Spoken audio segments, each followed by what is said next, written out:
Project Green se jkun l-isem tal-aġenzija l-ġdida li se tfassal u twetta il-proġetti ta' spazju miftuħa għal familji Maltin u Għawġin. Din l-aġenzija se titwaqqaf bħala parti mit-twettiq tal-weda elettorali tal-Partit Laburista li jsiru dawn il-proġetti ta' spazju miftuħa f'7 snin b'investiment ta' 700 miljun euro.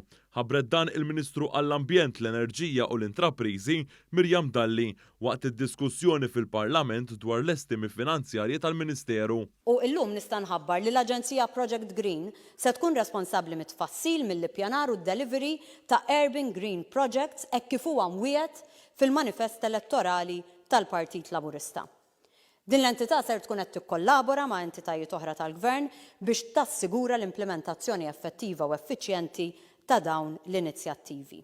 Il-Ministru Dalli qalet li din l-entità se tkun qed tiffoka il-ħidma ta' entitajiet kunsilli lokali waqdiet li bħalissa diġà qed jagħmlu xogħol siewi fil-ġonna fir-riservi naturali u fi spazji oħra miftuħa għal pubbliku.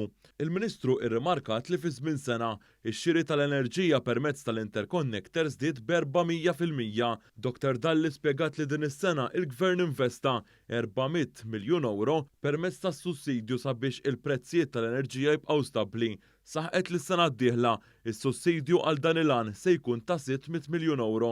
Osservat li l-familji kien ikollhom iġorru piż kbir kieku il-Gvern ma adottax il-politika ta' stabilta fil-prezzijiet tal-enerġija. Kieku ħallejna d-dawl, l-ilma, il-fuel u l-gass jolew skont is-suq internazzjonali, kieku l-inflazzjoni f'pajjiżna kienet tkun aktar mid-doppju tal-li llum.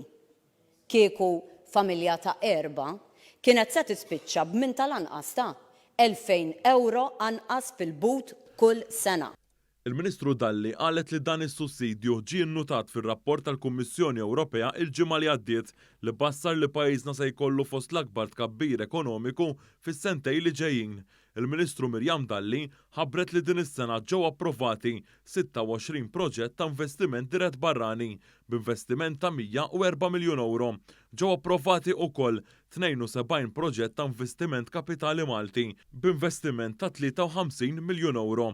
Dwar is-settur tal-enerġija, il-Ministru Mirjam Dalli qalet ukoll li pajjiżna qed jinvesti fir-rinforzar fis-sistema tad-distribuzzjoni tal-elettriku u li se jitkompla x-xogħol ta' titjib fiċ-ċentri ta' distribuzzjoni biex tissaħħaħ il-provista. U rajna l-ewwel riżultati dan is-sajf.